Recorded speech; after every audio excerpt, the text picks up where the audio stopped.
Helen Lees. Would you like to unmute and ask David your question, or? Hi, thank you, David, for talking about all your experiences there. I was struck by the amount of people involved, um, and you come across as having had a very interesting type of naivety in everything that you were doing and stumbling into, maybe, or I don't know how you would describe it. What You froze. You froze at the key point there. That's another cliffhanger. Helen, we'll wait for you to come back in, but also there's a note above, David, that Helen says, I used to work at Zwemmer. Is it Zwemmer or Zwemmer, by the way? Swimmers. Roma, yeah. Zwemmer's. The summer it alas closed down. So I guess that was after your time there. Yeah, Close, yeah. Yeah. Yeah, that one in Litchfield Street's gone. So Helen, are you still with us? no, she's frozen. So let's move down We'll to, come back to it. let's move on to Chantal. Chantal, you can ask a question. I shouldn't read it out for you. All right. Yeah. Hey, David. hello. Yeah, amazing hearing your stories about these sellout shows and things that you're putting on. It sounded like it was almost a regular event to sell out these shows. And yeah, I've been hearing, particularly this year, but I guess recently, gallerists and curators saying, nothing's selling. It's such a hard time. I've had a few shows this year and sold some, but not lots of work. And so, is it that it's a different time? Have things changed, or are you doing something different to everyone else? You made it sound so easy breezy to sell out a show. Good question. It was at some point. I showed better art than everyone else. Well, that's what I was wondering. Is it the quality that we're talking about? Yeah, no, I think that period when I first opened in London was pretty mental. It was like in one way it was tiny. Like I used to sometimes Saatchi would pick me up in his taxi on a Saturday morning and we'd go around shows together. And he would go in and buy whole shows regularly. So is it partly who you knew, do you think? Or is it partly like that you were making, is it about risk taking? Because it sounds like you were showing things that were, brave as well. I don't know. I think it was just that time. Yeah, okay. It was because when I eventually closed the gallery in London and moved to Copenhagen was 2008, 2009, when the financial crash hit. And then it's just, the way I described it at the time was like I turned the taps off. It just stopped overnight. Everything stopped. It was crazy. Like money we were owed, stuff we'd sold, wasn't paid, everything was cancelled. It was just from one day to the next. But yeah, one of the first shows I did in that space that I shared with the drawing room, I think that's indicative of how it was at the time, was Hervin Anderson's first solo show. And that we basically chose who got to buy them. That's insane. And had the British Council can have one, Grant Cohen can have one, Jay Joplin can have one, Stuart Evans can have one. And then Saatchi came in. I think the opening was on a Thursday or Friday. Saatchi came in on Saturday. Looked at it, basically said, "I'll take it." I was like, "Sorry, Charles, it's all sold." This time it was true. Yeah. This time it was true. Yeah. And he walked. I remember he walked around the gallery for 10 minutes, just repeating, "No, no, no, no, no, no, no." Out Just of frustration. Repeat no out of frustration. Yeah, he was. Yeah, wow. Thank you, Chantal. I can see. Just want to unpack that a little bit. Do you think there was? I mean, I'm presuming that these collectors were finding you. Were there any that unlocked it and opened it up? You know, earlier you told us about Jay Joplin. So if Jay Joplin's bought, then Victoria Miro will buy, and if Sartre's bought, then so was it unlocked in that way at all?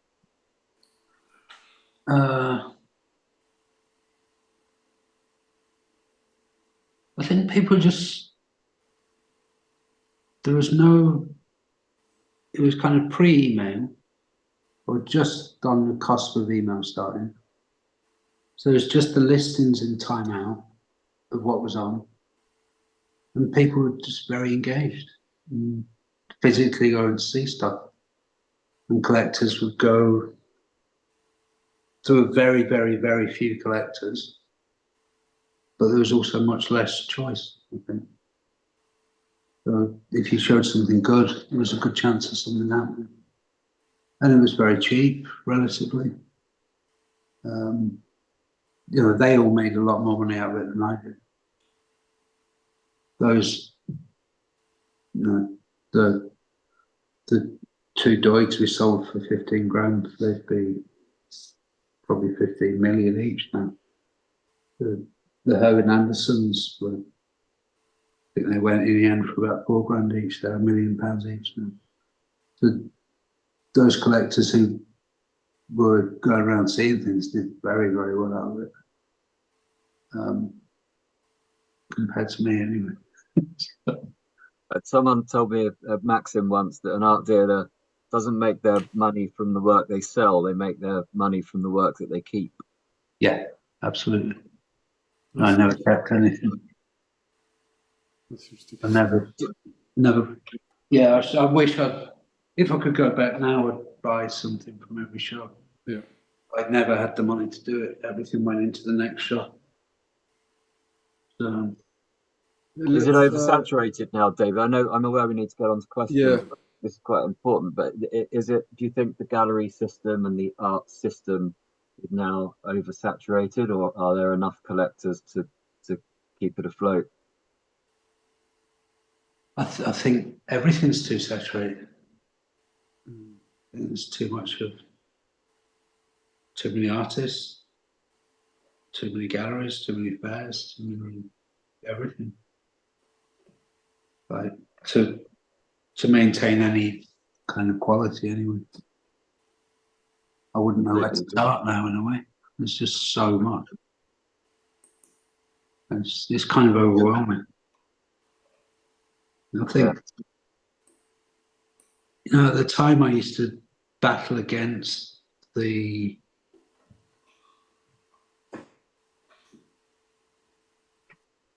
kind of gatekeeping, I suppose it'd be called now.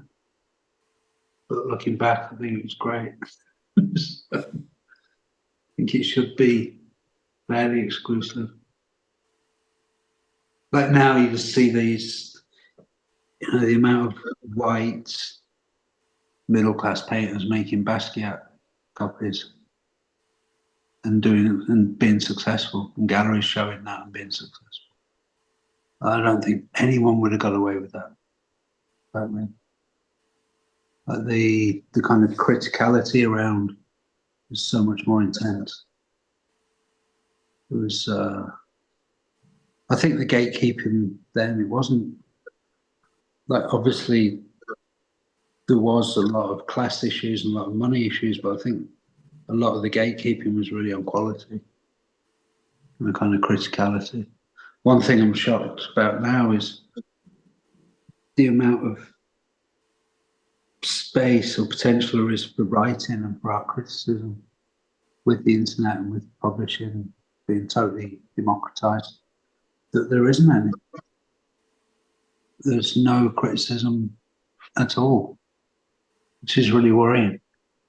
I think that's the biggest danger at the moment. Everyone's an artist and no one's a critic. Interesting. I'm going to resist continuing this conversation, even though I've got quite more questions. But should we return to Helen, Matthew? Well, yeah, get back to Helen. If you could, do you want to jump in and finish your question? Start your question. Sorry, my Zoom dropped. So David, just to kind of pinpoint it a little bit more, right? What I was picking up from what you were saying is that there was something about how you behaved, something about how you were acting in this environment of people who all know each other's names, or that is kind of fearless. It's maybe it's authentic, or maybe you said that you were drinking a bit and you had maybe and you're smoking weed. Maybe you've got a sort of a someone called you cool the other day. You know, I said, "Oh, what's going on there?" And they said, "Oh, he's really cool." So I'm kind of wondering, what is the confidence that you have to sort of maybe naively walk through all these worlds and all these people's kind of frames of reference and just be you? You know, can you name that authenticity? Does it come from some sort of hidden anger, or does it come from a love of art, Anger. or what? There's no anger. I just loved art. I still do. That was it. Um,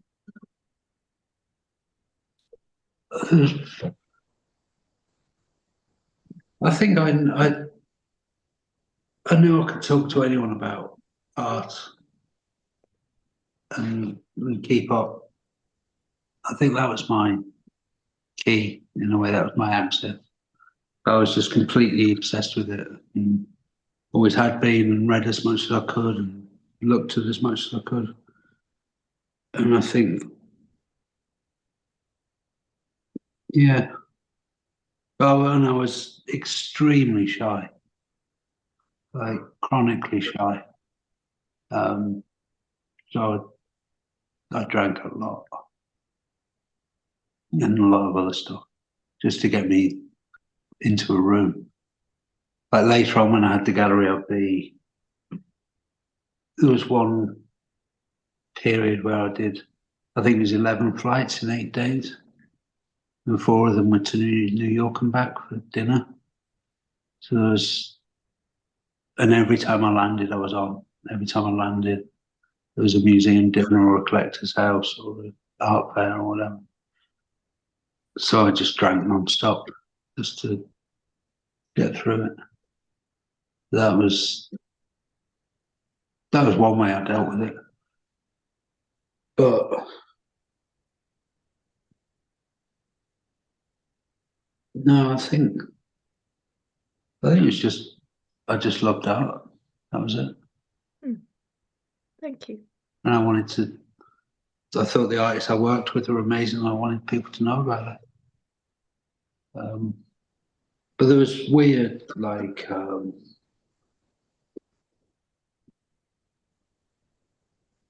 think it was Queen Victoria said something about never trust an artist because they're invisible in a way. They can move through society in a way no one else can. That 1 minute they could be in I think she said a gin house, from a gin house to a palace, and they'd be invisible anywhere.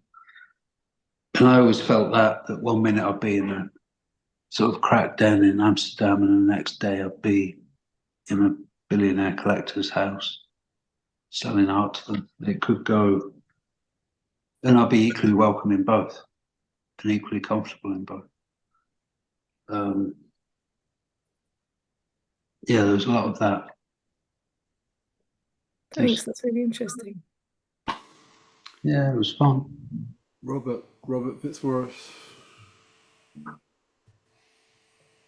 You need to unmute, Robert. Yeah, there we are. Thank you, David. Really interesting stories and accounts of your time. My initial question, I think you've actually answered, which is how has the art world changed since the 1990s? But I thought I'd do a follow-up question. So, do you have any advice for artists? I'm quite near London. I'm in Reading. I'm 23 minutes into London. So it's not really specifically about me, although I am interested in this, trying to balance my studio time and keeping my head straight to do the best work I can, and juggle that with trying to fart about on social media and play the game, which seems to be almost necessary today. My question is, especially for artists that, unlike me, are remote from the capital, how do they go about building professional relationships in this climate? Because it seems to me a lot more difficult. I'm not saying there weren't challenges then, but today we always seem to be at base camp. I certainly feel like that anyway, and it's quite hard to get off base camp. I still don't have any answer for that. It's it's the same answer I would have always had, which is just about the work, which is true and completely not true. The work's got to be as good as it can be. But then it's also getting people to see that work. Yeah, that's A few years ago, I went back to making work myself after stopping for 20 years. I didn't draw, I didn't do anything for 20 years, and now I'm full-time making art again. And even through that, I have no idea. It's the same thing I would have always said, I think, just make exhibitions. Somehow. You make an exhibition and you invite people to see it. And you go to stuff and you meet people, go to talks, go to openings. I think the period I'm talking about was so, looking back, it was so amazingly democratic in a lot of ways that have vanished now. I talk about this a lot, that, if I had an opening at Swammer, which was, a tiny little gallery above a bookshop, then bigger, like Frith Street maybe had an opening in Soho, and then the ICA, say. Everyone would go to the same pub afterwards, from the curators to the dealers, the collectors, the artists, students, older artists who were teaching those students. There'd be Michael Craig Martin, who'd be teaching younger people, there'd be curators from the Tate, there'd be writers, and everyone would just be in the pub together, and everyone was open to talking to everyone. Whereas now, I think, in that same situation, you'd have an opening at House from Birth. The artists would go straight in a cab or an Uber with the dealers to a fancy dinner. The students or the young artists would have to get a train to Kent because they can't afford to live in London anymore, so they have to leave early.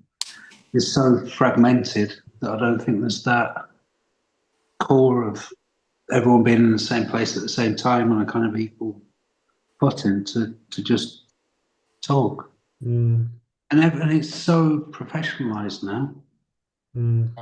I doubt Jay still goes to little galleries at 6 o'clock on a Tuesday, the day before they open. Everyone's so in their lane in a way. Years later, I got a CV from someone, and one of the jobs they had that was a full-time job was cataloguing Jay Joplin's video art collection. That's how professionalized it's become. Wow. Yeah. Thank you, Robert. Gerda, do you have a question? There? Go ahead. Hello. Yes, I just want to say thank you, Hello. to David. I thought it was wonderful. And it was like rushing through a circus or something fantastic. And in Milton, he refers to paradise, that all paradises are paradise lost.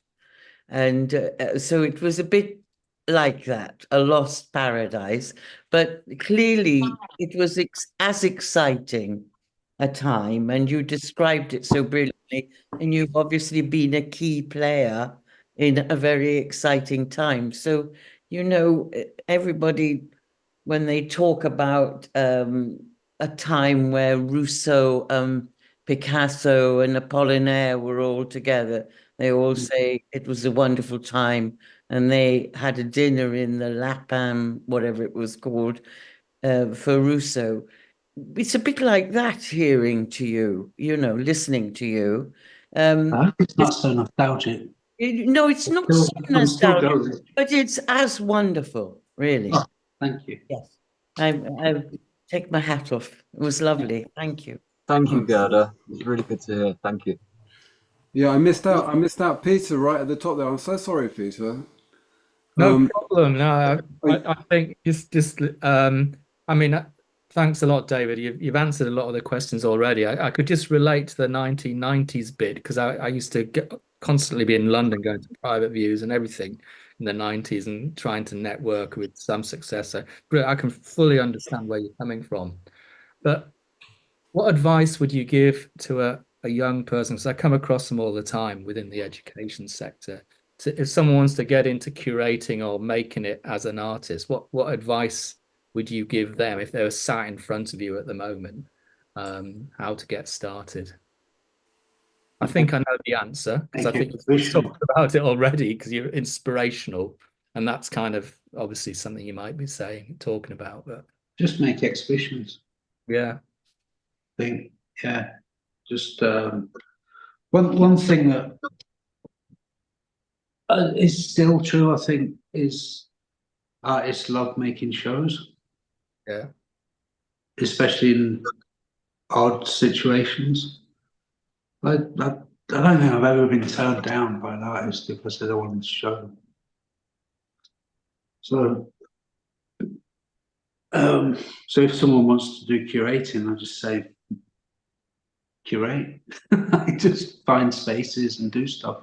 Yeah, it's like stop procrastinating on social media and get out and make a physical exhibition. Is that the kind of... Yeah. Like one of the first shows I did, I had no budget whatsoever, but this amazing opportunity in a massive space. And do you know Larry Poons? Amazing. He started as a colour fill painter in the 60s, around kind of Nolan and Jules Litsky and that kind of crowd. He's still going. He must be nearly 90 now. But he was, when I was in Tamworth, we didn't have any books at home. But then there was a charity shop there. I don't know who was living in there. But there were like exhibition sales catalogues from Sotheby's and Christie's. And I used to buy them for 50p. And in there was, one of them was a sale of contemporary art from the 80s or something. And there was work in there by Larry Poons that I loved. And I had no idea who he was, what it was. I just loved these paintings. So I got like the first paintings I saw really in books would have the provenance and the exhibition history and the price and the estimate. So when I wanted to do this show, I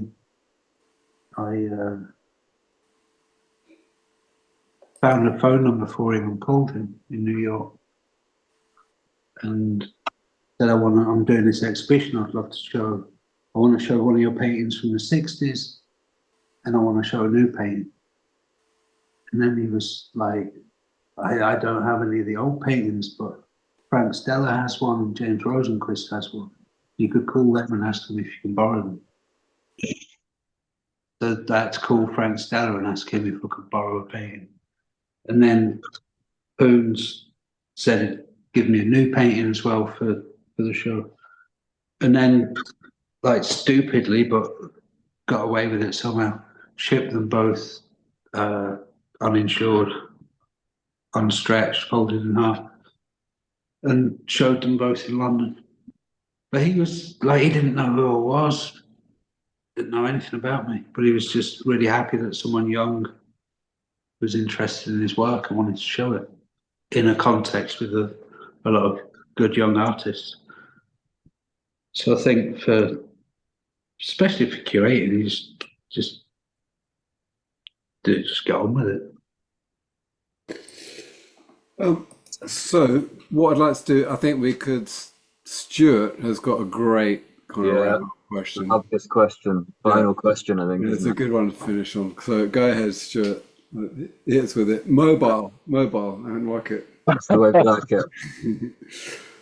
Hello there. Hello. Thank you. Hello, thank you for the talk, David. That was excellent. I'm sorry, I've just come out of work. I went into a pub went next door to work, but it was so loud with Christmas folk in there that I couldn't ask it from there, so I've come out. But anyway, yeah, I'm just it's a straight question. What's the wildest idea that has been proposed to you in your sort of quite wild sounding history? Say that again. What's the wildest or most ambitious idea that somebody has proposed to you for a show or happening?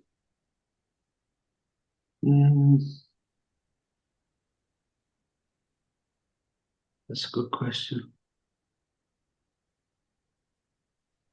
I had Lee Scratch Perry play on the back of a truck in the gallery.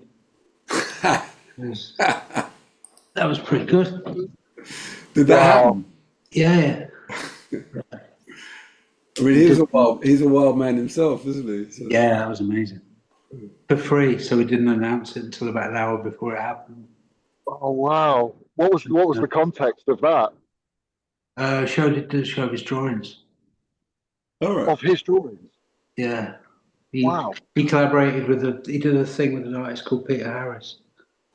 I'm sure Xavier knows Peter Harris. Yeah, that was amazing. His wife was supposed to come with him, who was Swiss. He was 80 at the time. And then she couldn't make it, so his 15-year-old, very sweet Swiss son came instead. And she said, she sent a rider. And on the rider was like, non-alcoholic champagne, but don't tell him. And then weed, but not skunk, just some very mild weed. Yeah. And then he wanted sushi was on the rider, so we organised to have sushi sent. And then when he landed at the airport, he called and said, "Me no want sushi, me want cheese." We sent someone out to buy loads of cheese and made this big cheese platter. And then we had this room upstairs from the gallery where we made a kind of green room backstage thing for him. And then there's like a massive plate of, like a big silver tray of 20 different types of cheese. And he pointed at it and said, "Is that cheese?" And we're like, yeah. And then he had one piece of cheddar and that was it. And then there was a girl up there who, for another thing, had made some strawberries dipped in chocolate. And she walked past and offered him one. And he took the tray and ate them all. Excellent. Yeah, Where was the gallery? Where was the show? Copenhagen. Right. That's really nice one. Thank you. Great question to end on. So, David, thank you very much. Everybody, this is part one of an ongoing series here at Contemporary Art Academy. So, watch this space for the next instalment. We didn't hit our target of actually leaving London, did we, Xavier? We didn't, and I feel like there's probably another episode before we leave London. Oh. Still. Nowhere near. Yeah, 3-parter at least. So we'll leave it open. Let's roll with it. We have Ellie Pennick next, don't we, Matthew? And hopefully we do. Yeah, Ellie Pennick will return in February. Yeah. This might be the first full-time job I've ever had. There you go. Well, talking of which, I mean, if anyone hasn't done the personal practice PG1 course yet, please take a look at the website because David's leading our January evening edition. 21st. And Xavier, even if you have done the personal practice PG1 course, you may want to come back and do it again because what you've heard and seen this evening has inspired you to be exposed to this gentleman here, Mr. David Risley, and have your work looked at by him and discussed. On PG1 you get a fantastic 30-minute one-to-one tutorial with the lead tutor. You also get the group tutorials, so there's lots of exposure, and it's even if you've done it before, you can certainly do it again.